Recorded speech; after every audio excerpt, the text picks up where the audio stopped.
Hello, my name is June. I'm a bass music producer, DJ, sound designer, music educator, and today I wanted to talk to you about how to understand the modes of the major scale in order to get more emotional nuance out of your tracks in Ableton Live. Modes can be a tricky subject to understand if you don't already have some sort of foundation in music theory. So in this video, I want to trim all the fat and deliver to you only the things you need to know in order to start writing music with modes. Now, there are lots of related subjects that I'm tempted to dive into, but I want to keep this video relatively concise, so if you haven't seen it already, I highly recommend you check out my other video outlining some basic songwriting and composition principles that'll help you get started if you don't already have that foundational music theory knowledge. Now, before we launch into it, I want to remind everyone that I release sample packs once a month to all $1 and up contributors to my Patreon, patreon.com/June_Bernie. I just released a pack of melody and chord loops that utilize a lot of the techniques talked about in this video, so if you want to support me, I would really appreciate it. Now let's get into it. Before I talk about the ins and outs of how modes work, I want to take a step back and get a broad view of what kind of emotional effects we can actually achieve with modes.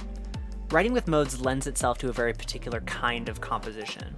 Modes tend to have a relaxed, floaty, kind of atmospheric feeling to them, like wandering through a light mist of harmony. This atmosphere we create could be really dark and tense, or it could be really bright and optimistic, depending on which specific mode we are using. Contrast this with functional harmony, which assigns specific roles within a particular key that dictate how chords should move from one to the other. Functional harmony, if used the way it's often taught in Music Theory 101 classes, creates moments of tension and resolution that create this engine that pushes the harmonic development forward. To use an analogy, functional harmony is like driving with a GPS, dictating specifically where you should turn and when you have arrived at your destination, while modal harmony is like driving through a familiar neighborhood with no particular destination in mind. Here is an example of functional harmony.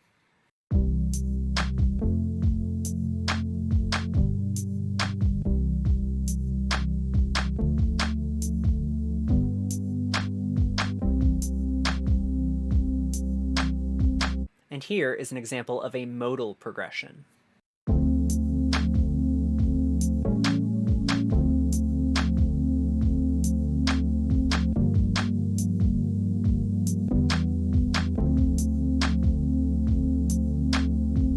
Note that both of these examples use the same set of notes, but the mindset when writing each is very, very different. So before you start using the techniques discussed in this video, you have to decide whether or not a modal approach is right for the track that you're creating. For example, a deep atmospheric dubstep track in the style of Truth would be perfect for a modal approach because they love that kind of atmospheric vibe to them. But a lush, rich trance song in the style of Benny Benassi, for example, would probably require some more functional-based harmony. So now that you know why you might want to use modes, let's get familiar with the modes themselves. Now, there are two ways of thinking about modes. The first we call derivative, and the second we call parallel.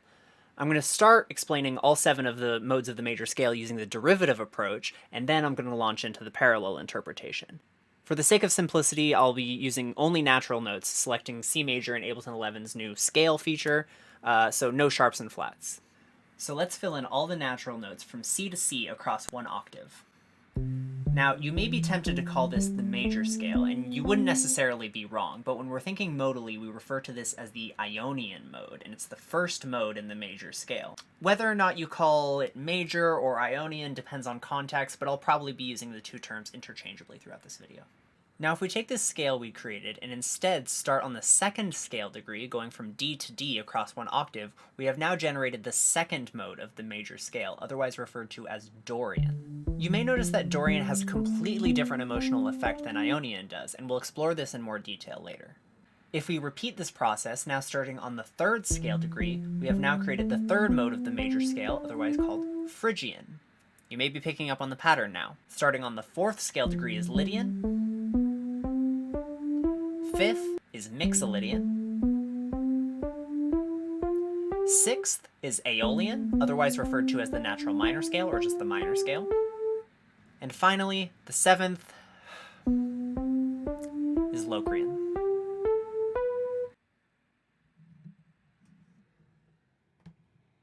We don't talk about Locrian. This is all well and good, but how do we actually start making music with these modes? And how do we distinguish between modes of the major scale and the major scale itself? Well, this brings us to the parallel description of modes. If we describe each mode of the major scale as starting on the same root note rather than just different scale degrees of the major scale, we will find that they're all composed of unique musical intervals. It'll hopefully become more clear how these different modes impart different emotional effects by examining the intervals within each mode. I'll also do my best to describe said emotional qualities in plain English, so you can decide which mode might be right for the track that you're creating. Ionian is built off of the same intervals as the major scale, as they are one and the same. Doe, a deer, a female deer. It is positive, stable, bright, optimistic, like a relaxed Sunday afternoon spending time with your friends.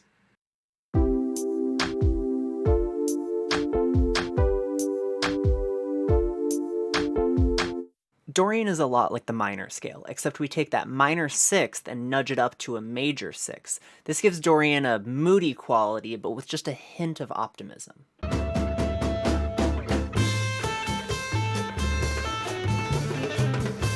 Dorian to me feels like I'm walking home after a long day of work, and there's a light drizzle, but I can spot some sunshine through the clouds.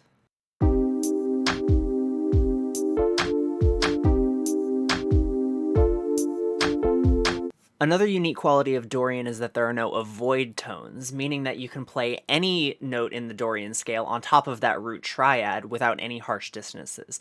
This gives you a lot of freedom, and it's very inspiring to work with. Phrygian is also similar to the minor scale, the characteristic tone being that flat 2. Ground control to Major Tom. I love Phrygian. I use it all the time for its dark, aggressive sound. If Dorian is a light drizzle on a partially clouded day, then Phrygian is heavy downpour.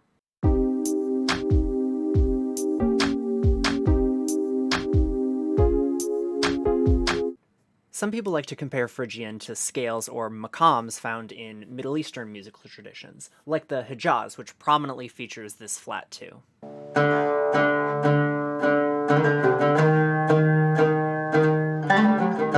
And that is the only thing I will say with any degree of confidence about maqams before I embarrass myself. Moving on. Lydian can be thought of as a major scale with a sharp 4.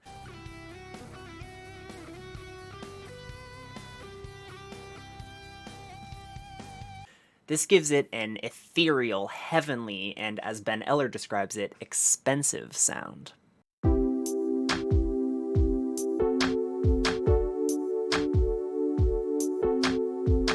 Some people refer to Lydian as a musical cheat code because you can basically do anything and it'll sound more or less stable. In fact, in 1953, the American composer and musicologist George Russell published the Lydian chromatic concept, a theory of understanding jazz harmony that placed Lydian at the center of harmonic analysis, the way we typically do with the major scale. This dude literally wrote an entire book about this one scale. Mixolydian is a major scale with a flattened 7th degree. It has an imposing but ultimately friendly quality to it. It's common in Irish jig music. I don't tend to use Mixolydian a lot in my own music because it's not an emotional place I tend to take it, but when I do listen to music that's written in Mixolydian, it has this roundness about it that I think is distinct from the major scale, which has a sharpness about it, with that major 7, I guess.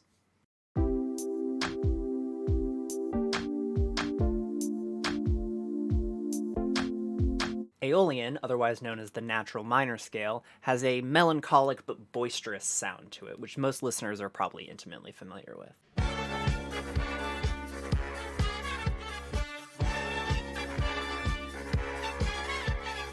I had to include that YMCA in the minor key. It's so good. If you have any experience making bass music, you've probably been told one time or another to write in a minor key because bass music is for cool, disaffected people who don't smile in photographs and who don't go outside because their all-black wardrobe will get hot in the sun.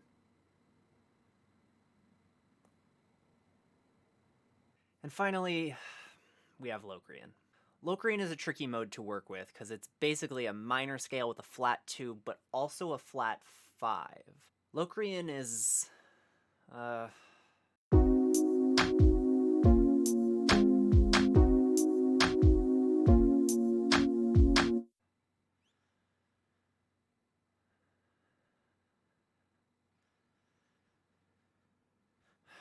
I don't want to talk about Locrian anymore. And to sum up this whole section of the video, here are all of the modes of the major scale represented in emojis. Follow me on Twitter for more insightful content. The very last thing I want to talk about in this video is how to actually write music with the modes. I'm going to limit the scope of this conversation to simply writing chord progressions, and we're going to talk a little bit about what it means for something to sound modal. Ableton 11's new scale feature will be super helpful here, and if you want a more in-depth look at how to write with modes, I highly recommend the book Modology by Jeff Brent. It'll go into much more detail than I'm capable of going into here. You may remember me referring to a characteristic tone of a particular mode, and this idea is very, very important if you want to get inside the modal sound. The characteristic tone is a unique musical interval that exists only within that mode of the major scale that distinguishes it from either major or minor. Most texts I've seen refer to two characteristic tones that create a tritone within the scale, but I prefer to think of it as just one characteristic tone that's an alteration from either major or minor. For Dorian, that characteristic tone is the major 6th. For Phrygian, that characteristic tone is the flat 2. Lydian, the sharp 4. Mixolydian, the flat 7. And Locrian, the flat 5. As well as the flat 2, because everything has to be difficult with Locrian. The characteristic tones are what give Lydian that uplifting feeling, and what gives Dorian that cautious optimism, so they are definitely worth knowing cold. For example, take this progression, A minor going to D minor.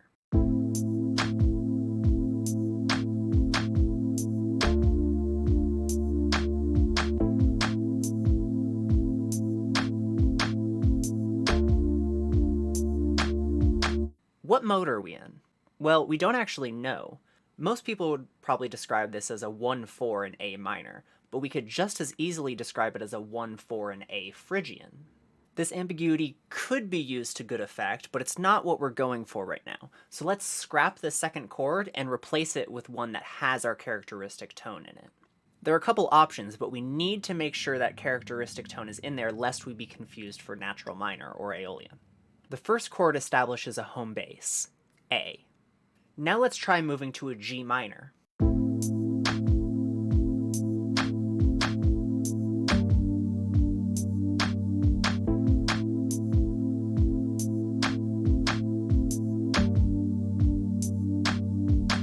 That works. What about an E diminished?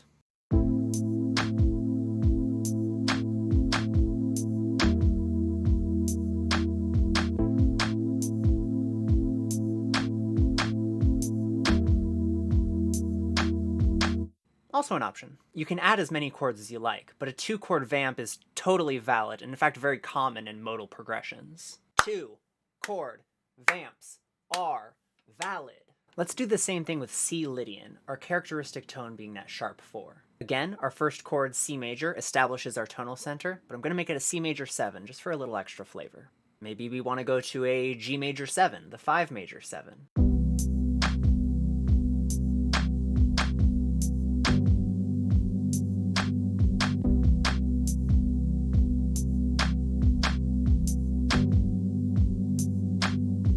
Certainly sounds like Lydian to me. How about D major?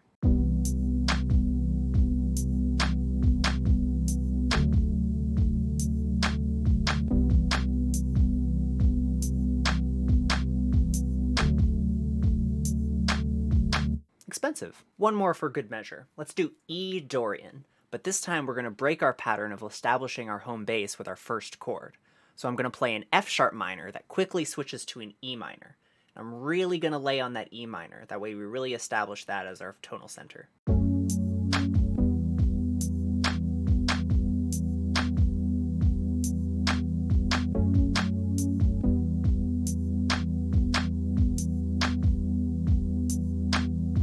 Yep, that's Dorian. Okay, I've rambled on about this subject for long enough. Let's start wrapping this up. If we can establish a note other than our root as our tonal center, we can start to explore the different modes. But thinking about modes this way doesn't give you the kind of emotional understanding necessary to decide which mode, if any, is right for your track.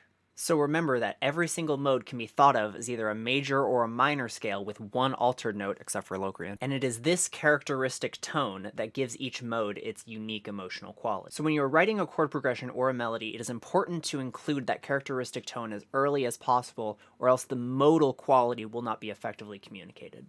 This may seem like a lot to remember, but I promise the more you play with these modes, the more emotional understanding you get with each of these modes, the more accessible all this information will be. And you can start just making music rather than thinking about scale degrees and intervals and characteristic tones and all these complicated things. And with that, we are done. I hope you found this helpful. If you want to see more videos like this, please let me know. If you want to support my efforts, please consider becoming a patron. Follow me on Twitter, Facebook, SoundCloud, Spotify, all the cool internet places that cool people hang out. Follow me there for more